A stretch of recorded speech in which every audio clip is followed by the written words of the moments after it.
Hello বন্ধুরা, আমি রবিন। আর এখন কথা বলবো দেবী চৌধুরানী সিনেমার প্রি টিজার আজকে চলে এসছে, তো সেটা নিয়েই কথা বলবো। এবং এখানে মুখ্য চরিত্রে অভিনয় করছেন ভবানী পাঠকের চরিত্রে প্রসেনজিৎ চট্টোপাধ্যায় এবং দেবী চৌধুরানীর চরিত্রে শ্রাবন্তী চ্যাটার্জি।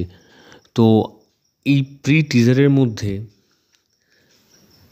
ভিডিওটা খুবই ছোট, তো তাহলেও এখানে যে যে মানে প্রসেনজিৎ চট্টোপাধ্যায়ের যে ক্যারেক্টারটা বা শ্রাবন্তী চ্যাটার্জির যে ক্যারেক্টার, সেই ক্যারেক্টারটাকে কিন্তু একটু হলেও দেখানো হয়েছে। এবং এখানে এতদিন আমরা যে আর্টিকেলে বা মোশন পোস্টারে দেখেছি যে ভবানী পাঠক এবং দেবী চৌধুরানীর যে ছবিটা, এবং সেইটারই ভিডিও কিন্তু আমরা আজকে দেখছি। তো সেটা কিন্তু বেশ ভালো লাগছে, কারণ ফটোতে দেখা এবং ভিডিও হওয়া তার মধ্যে একটু তফাৎ আছে। তো ভালো লাগছে, এবং এখানে প্রচণ্ড ভিএফএক্সের কাজ কিন্তু থাকতেই চলেছে। এবং আমরা জানি বাংলা ছবির ভিএফএক্স একটা বাজেটের জন্য একটা সমস্যা হয়, তবে এখানে ভিএফএক্সের কাজটা যদি ভালো হয় তো আমার মনে হয় বেশ ভালো হবে। এবং এখানে প্রচুর ভিএফএক্সের কাজ আছে, এবং এখনও পর্যন্ত যতটা যেই কয়েক সেকেন্ডের টিজার, তার মধ্যে যেইটুকুনি দেখানো হয়েছে তো বেশ ভালো লাগছে। কিন্তু এখানে বহুদিন পর আমরা প্রসেনজিৎ চট্টোপাধ্যায়কে আবারও দেখতে পাচ্ছি এরকম একটা চরিত্রে। এবং এখন প্রসেনজিৎ চট্টোপাধ্যায় সিনেমা খুব সিলেক্টেড সিনেমা উনি বানান, তো তার মধ্যে এই ছবিটা তো একটা ভালো অভিনয় তো আমরা অবশ্যই পাবো। কিন্তু এখানে শ্রাবন্তীর যে এই প্রি টিজারের মধ্যে কিছু কিছু জায়গা আমার মনে হলো যে এক্সপ্রেশনটা একটু আরও ভালো হলে ভালো হতো। কারণ এখানে যেইখানটায় ঘোড়ার ওপর বসে আছে শ্রাবন্তী, সেই জায়গাটায় আমার মনে হয় এক্সপ্রেশনটা আর একটু বেটার হলে ভালো হতো। এবং এখানে যে বিজিএমটা হচ্ছে এই প্রি টিজারের মধ্যে, সেই প্রি টিজারটার যে বিজিএমটা হচ্ছে না, সে পরপর একটার পর একটা একটু স্মুথভাবে হলে আমার ভালো হতো মনে হয়। এবং এই প্রি টিজারের মধ্যে একটা গানের মতন একটা অংশ আছে বিজিএমের হিসাবে, তো সেইটা কিন্তু আমার বেশ ভালো লেগেছে।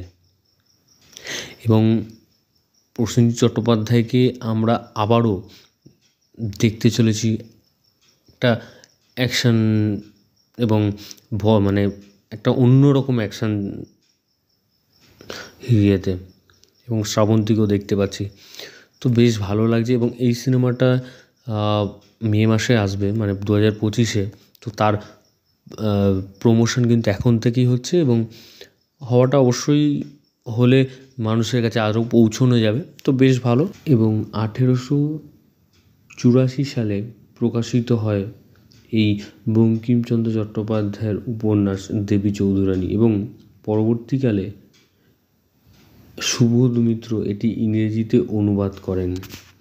এবং এটি বাংলা ভারতীয় সাহিত্যের ইতিহাসে আরেকটি গুরুত্বপূর্ণ উপন্যাস। যেহেতু এটি ব্রিটিশ সাম্রাজ্যের বিরুদ্ধে ভারতীয় স্বাধীনতার সংগ্রামকে উস্কে দিয়েছিল, তাই উপন্যাসটি ব্রিটিশরা নিষিদ্ধ করেছিলেন।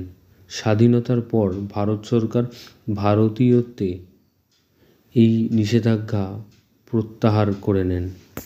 এবং এই দেবী চৌধুরানী নিয়ে কিন্তু 1974 সালে দেবী চৌধুরানী নামে আরেকটি বাংলা ছবি হয়, যার মুখ্য চরিত্রে অভিনয় করেন দীনেশ গুপ্ত, সুচিত্রা সেন, রঞ্জিত মল্লিক।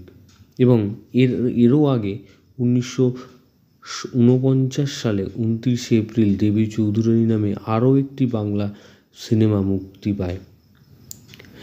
এতে প্রফুল্ল বা দেবী চৌধুরানী হন সুমিত্রা দেবী, এবং ব্রজেশ্বর হন প্রদীপ কুমার। এবং 2018 সালে দেবী চৌধুরানী নামে একটি ধারাবাহিকও তৈরি হয়েছিল। এই উপন্যাসটি ভারতীয় কমিক বই সিরিজ অমরচিত্র কথার 659তম সংখ্যায় দেবরানী মিত্র দ্বারা কমিক হিসেবেও প্রকাশিত হয়েছিল। তো এরকম একটা উপন্যাস সেই উপন্যাসকে আমরা দেখতে পাবো এবার সিনেমার পর্দায় এবং মুখ্য চরিত্রে প্রসেনজিৎ চট্টোপাধ্যায়। তো কী হতে চলেছে, একটা এক্সাইটমেন্ট তো অবশ্যই কাজ করছে এবং এরকম ধরনের গল্প এবং এটা অনেকগুলো ভাষাতেও রিলিজ হবে। তো দেখা যাক কী হয়। তো ভিডিওটা তোমাদের যদি ভালো লেগে থাকে তোমরা কমেন্ট সেকশানে কমেন্ট করে জানিয়ে দাও এবং সাবস্ক্রাইব করো চ্যানেল প্লে বাংলা পিবি এবং বেল আইকনে ক্লিক করতে ভুলো না। বেল আইকনে ক্লিক করলে তোমরা সবার আগে নোটিফিকেশন পেয়ে যাবে। ধন্যবাদ।